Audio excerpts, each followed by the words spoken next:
Big boss 17 में लगातार controversy आ रही है। वैसे में एक लेटेस्ट कंट्रोवर्सी है खानजादी फिरोजा खान को लेकर। यहाँ किसी को नहीं पता था फिजिकल हेल्थ के बारे में। उनके हेल्थ से रिलेटेड लगातार बात हो रही, लगातार चर्चा हो रही है। What is this? Even I am not aware of this physical health. What is she talking about? वो व्हील चेयर पे थी 3 साल तक। हाँ? वो पहले व्हील चेयर पे थी, इसको लेकर काफी हंगामा हुआ। इसी बीच एक वीडियो वायरल हुआ है डॉक्टर तारिक सलीम का, जो अपने आप को उनके डॉक्टर क्लेम कर रहे हैं और इस वक्त वो बता रहे हैं कि वो दुबई में हैं। हेलो, मैं डॉक्टर तारिक, मैं दुबई में बेस्ड हूँ। 2017 मई में मेरे पास फिरोजा आई थी, बिल्कुल व्हील चेयर पर थी। इतना दर्द था कि चीखें मारती थी। वैसे में अभी हम पहुंचे हैं दुबई खास डॉक्टर तारिक सलीम से मिलने के लिए कि क्या उन्होंने सच में उनका इलाज किया है, उनका जो क्लेम है, वो जो बात कर रहे हैं उसमें कितनी सच्चाई है। तो चलिए मैं आपको मिलवाता हूं डॉक्टर तारिक सलीम से। तो हमारे साथ यहाँ पर डॉक्टर तारिक सलीम साहब हैं। डॉक्टर तारिक सलीम साहब यही हैं जिनके वीडियोस को कल आप सोशल मीडिया पे लगातार देख रहे हैं, जिन्होंने दावा किया है कि उन्होंने साल 2017 में खानजादी का इलाज किया है। तो वैसे में बहुत बहुत शुक्रिया तारिक साहब कि आपने हमें वक्त दिया। तो सबसे पहले मैं ये जानना चाहूंगा कि वो वीडियो क्या सच्चा है, आप ही हैं उस वीडियो में, या कोई आपका हमशक्ल या कोई डुप्लीकेट इंसान है? मैं ही तो हूँ उसके अंदर, आप देख सकते हैं। जो वीडियो कल वायरल हुआ उसके बारे में जी हाँ, जी हाँ। मैं ही हूँ और फिरोजा मेरे यहाँ ही आई थी अपना ट्रीटमेंट कराने के लिए। सबसे पहली बात, ये ओरिजिनल है और इन्होंने इस चीज का मतलब कबूल किया है कि जो कल से जो वीडियो वायरल है वो यही है, और ये हैं डॉक्टर तारिक सलीम साहब। तो तारिक साहब बताइएगा कि आप खुद पेशे से क्या हैं पहला, और फिर वो जो सिलसिला है, वो जो सारी चीजें हैं जिसको लेकर आपने दावा किया है, जो सारी बातें हैं वो। देखिए, मैं एक फिजियोथेरेपिस्ट हूँ और मैं एनकाइलोजिंग स्पॉन्डिलाइटिस पर ही वर्क कर रहा हूँ। HLA-B27 पॉजिटिव जो पेशेंट्स होते हैं, तो पिछले 10-12 साल से 10 साल से तो मुसलसल मैं उसी सब्जेक्ट पे काम कर रहा हूँ। और मेरे पास पूरे इंडिया से बाहर से लोग आते रहे हैं हमेशा से। और मेरे इस मिशन को बॉलीवुड स्टार्स ने भी सपोर्ट किया आकर के मेरे मुजफ्फरनगर में। तो ये बीमारी एक ऐसी बीमारी है जिसमें कि धीरे धीरे आदमी पूरा फ्यूज हो जाता है अगर इसको सही टाइम पर ट्रीट ना करा जाए। और मतलब कि बोला जाता है कि ankylosing spondylitis is an auto immune disease. तो मतलब ये है कि ये समझाया जाता है कि रिवर्स तो हो ही नहीं सकती। तो फिरोजा जब मेरे पास आई थी तो फिरोजा व्हील चेयर पर थी। फिरोजा वाकई में मैं लिटरली, जो मैंने उसके अंदर एक स्ट्रेस देके कहा कि वो चीखें मारती थी, हाँ ऐसे ही, तो चीखें ही मारती थी। जब वो मेरे यहाँ पहले दिन आई तो शाम का टाइम था and she was on wheelchair and Aslam was with Aslam his brother. Okay. वो साथ में थे। तो असलम और वो एंटर करे तो एक लड़की, थोड़ी उम्र की लड़की व्हील चेयर पर आई। तो मैं, जैसे हम लोग प्रेस्क्रिप्शन लिखते हैं, तो फिरोजा का प्रेस्क्रिप्शन शुरू करा, उसका नंबर आया। तो उसके अंदर मैं जबकि बात बता रहा हूँ कि क्या क्या सवाल फिरोजा, साल 2017 की बात, 2017 6 साल पुरानी बात। Yes and I still remember. Month कौन सा था? मई। तो मतलब तकरीबन 6.5 साल पुरानी बात, अप्रैल का लास्ट या मई का फर्स्ट वीक था। तो अब तो ऑलमोस्ट 6.5 साल हो गया जी। और ये भी जरूरी बात है कि ये उसी बीमारी की बात हो रही है जिसके बारे में ये क्लेम किया जाता है कि कभी ठीक नहीं हो सकती। क्या बात कर रहे हैं? हाँ, आप इसको गूगल करिए, आपको ये सब चीजें क्लेम करते हुए मिलेंगे। इवन बायोलॉजिकल इंजेक्शन बहुत महंगे हैं।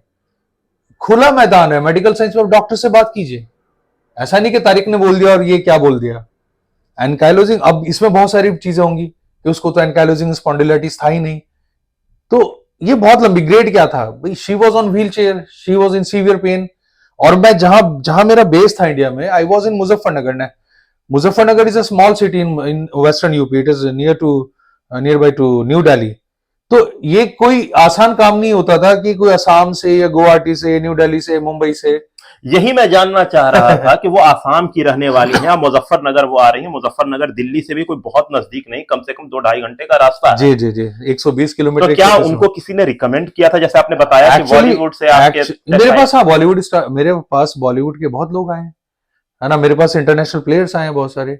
इवन लॉन टेनिस के जो बाहर के सर्बिया की तमारा कोरोविक आई इंडिया में, तो हम लोगों को बुलाया गया फिजियोथेरेपिस्ट। नहीं, तो वही मैं जानना चाह रहा था, क्या उनको किसी ने रिकमेंड किया था आपके पास? ये तो फिरोजा ज्यादा बेहतर बता सकती है, 6.5 साल पुरानी बात है। बट फिरोजा अकेली असम से नहीं थी उस टाइम भी। मेरे पास पूरे इंडिया से जगह जगह से लोग थे मेरे पास। Okay. And she was one of them. मेरे पास उस टाइम नेपाल का भी मरीज था उस बैच की, अगर मैं याद करूं, उत्तराखंड के पेशेंट थे मेरे पास, हैदराबाद के पेशेंट थे उस टाइम, और हमेशा रहे हैं। कंट्रोवर्सी ये है कि एनकाइलोजिंग, वो देखिए फिरोजा का माइंडसेट अगर आप देखेंगे, मैंने एक मिशन चलाया था, प्रिवेंट सुसाइड मिशन। ओके। और राहुल रॉय जो हैं, राहुल रॉय भी मुजफ्फरनगर आए थे प्रिवेंट सुसाइड मिशन, वो पूरा वीडियो हमारे पास है, और राहुल रॉय भी हैं बिग बॉस फर्स्ट विनर जो है, उन्होंने इस प्रोजेक्ट में हमारा साथ दिया, क्योंकि एनकाइलोजिंग स्पॉन्डिलाइटिस के ज्यादातर मरीज जो है ना, उनके सुसाइडल थॉट्स आने शुरू हो जाते हैं। ओके। ठीक है ना, उनको लगता है लाइलाज मर्ज है। उनके जहां तक मैंने बात करी, उनमें बहुत सारी चीजें, जैसे लगता है कि ये पैसा जो मेरे ऊपर खर्च हो रहा है, मेरे घर वालों के ऊपर खर्च हो जाए, क्यों? क्योंकि इसका कोई हल नहीं निकलने वाला है। ओके। कुछ को लगता है कि इस उम्र में मुझे अपने बड़ों के लिए कुछ करना चाहिए था, तो क्या हो गया? कुछ को लगता है कि जिंदगी और खराब होगी, तो क्या? तो मैं आपको बात बता रहा था कि फिरोजा जब आई, तो मैं पेपर लिख रहा हूं, and she was asking some questions, और मैं उसको भूला इसलिए नहीं क्योंकि वो मैं कभी भूल नहीं सकता फिरोजा को। वजह ये थी कि जब मैंने लिखा, थोड़ा सा बोली कि भैया क्या मैं खड़ी हो पाऊंगी, तो आई सेड यस इंशाल्लाह। फिर मैंने लिखना शुरू करा, थोड़ी देर में एक वो आई, भैया क्या मैं जिम कर पाऊंगी? मैं बिल्कुल यही बता रहा हूं जो फिरोजा के थे।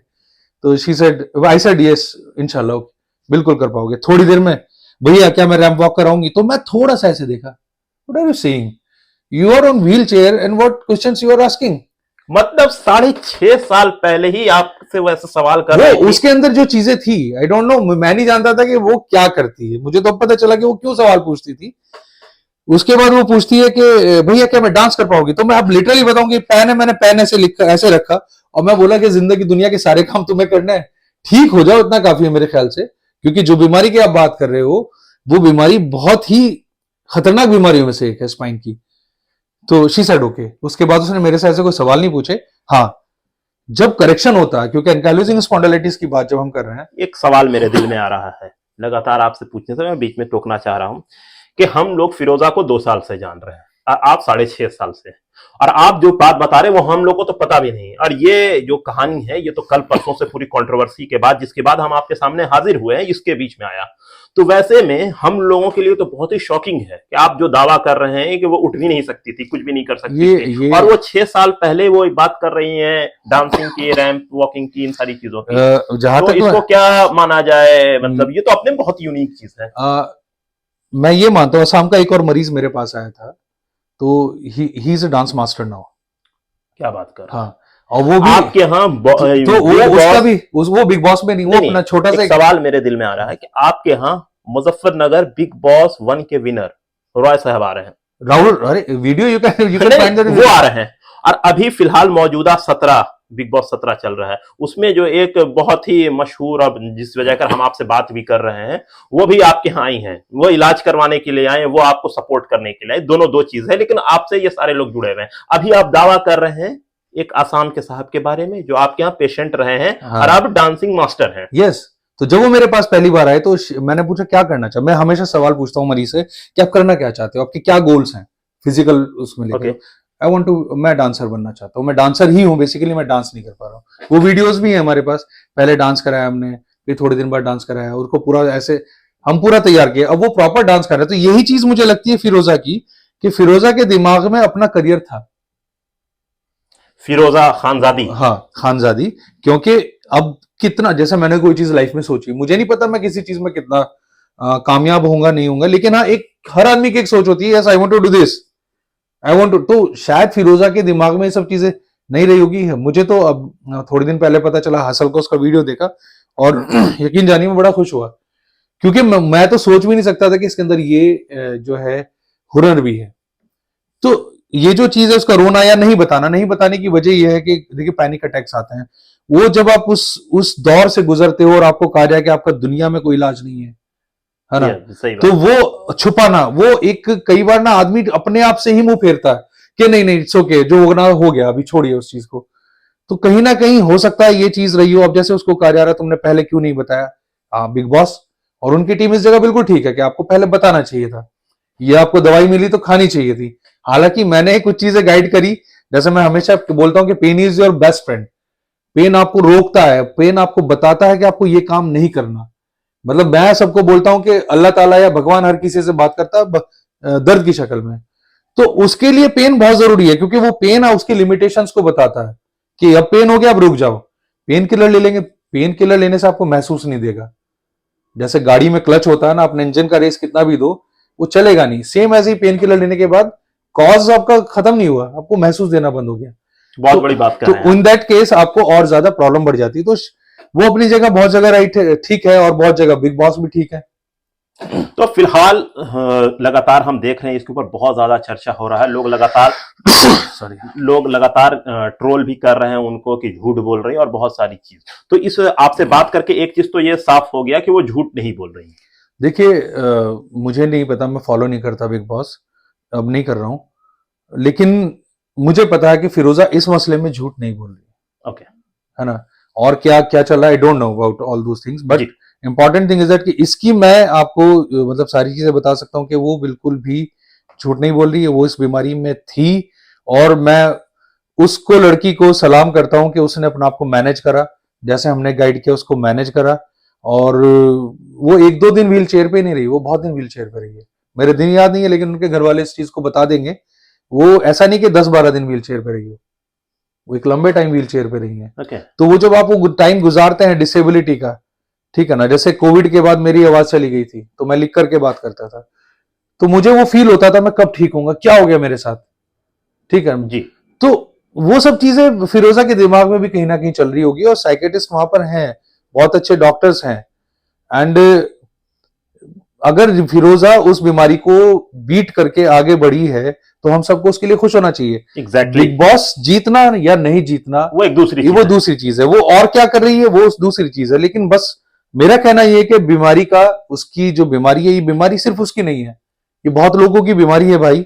और इसकी जो शिद्दत है, जो इसकी इंटेंसिटी है, जब बढ़ जाती है ना, तो आप सो नहीं सकते, बैम्बू स्पाइन हो जाता है। एंड बहुत कुछ मैंने बहुत साल इस पे काम किया और बिल्कुल भी मेरे बहुत सारे पेशेंट्स इंडिया में है जो व्हील चेयर पर थे और अभी ठीक है। She is only one of them. मेरे पास ऐसे लोग हैं जो आज गाड़ी ड्राइव कर रहे हैं पहाड़ों पे, and they were on wheel chair. अच्छा, मतलब पहले वो व्हील चेयर पे थे, ऐसे बहुत, अब वो कार के स्टीयरिंग लेके घूम रहे हैं। Yes, okay. आगरा में है, अंबाला में है, वाराणसी में है, और पता नहीं कौन कितने हिस्सों में है। तो अब मेरे से अगर कोई भी सेलिब्रिटी, देखिए मैं सेलिब्रिटी नहीं हूं, सॉरी टू से, और मेरे हिसाब से मैं सेलिब्रिटी किसी को मानता भी नहीं। मेरा मानना है कि सब अपना अपना काम कर रहे हैं। जी, एग्जैक्टली। मुझे जितने भी लोग मिले, चाहे वो इंटरनेशनल प्लेयर्स मिले, चाहे वो फिल्म स्टार्स मिले, या जो कोई भी आया मेरे पास अपनी एक शिकायत लेके आया, और मेरा एक ही काम रहा है कि मैं उसको अपना 100% डिलीवर करूं। लेकिन जब बात आती है ऐसी प्रॉब्लम की, तो उसमें जो माइंडसेट है पेशेंट का, वो बहुत इंपॉर्टेंट है। वो जल्दी, अरे कुछ नहीं होगा, इससे कुछ नहीं हो रहा, 2 दिन में 4 दिन में कुछ नहीं होगा, ऐसे नहीं होता। अगर आपको कोई चीज को मेंटेन करके चलना है, एंकाइलोजिंग स्पॉन्डिलाइटिस आप मेंटेन करके चल सकते हैं। आप सोचे बिल्कुल खत्म हो जाएगा, तो झूठ है। ओके। तो वो लड़की दोबारा 2017 के बाद से बेड पे नहीं आई, तो ये बहुत बड़ा अचीवमेंट है फिरोजा के लिए भी और मेरे लिए भी personally, as a doctor. Yes, as a doctor. क्योंकि यही तो हमारी सबसे बड़ी खुशियां तो यही है ना, कितने लोग सही चल रहे हैं।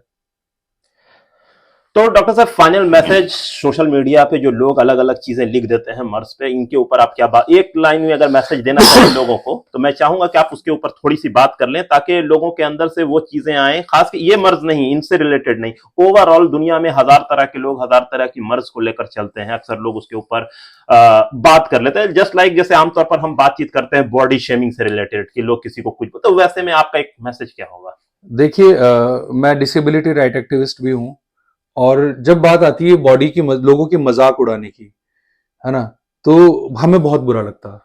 और जब बीमारी की बात आ रही है, तो जैसे हम लोग कहेंगे हम सब के सब पहले इंसान है, और दर्द सबको होता है, हर किसी के घर में कुछ ना कुछ प्रॉब्लम है, तो हमें ना उसको फील करना चाहिए थोड़ा सा। अगर डॉक्टर किस दूसरे की मतलब मरीज की अगर प्रॉब्लम को फील ना करे, तो मैं सच बोलता हूं कि वो सही से इलाज नहीं कर पाएगा। उसको एक बार फील करना पड़ता है कि शायद ये अगर मेरे होता तो कैसे होता।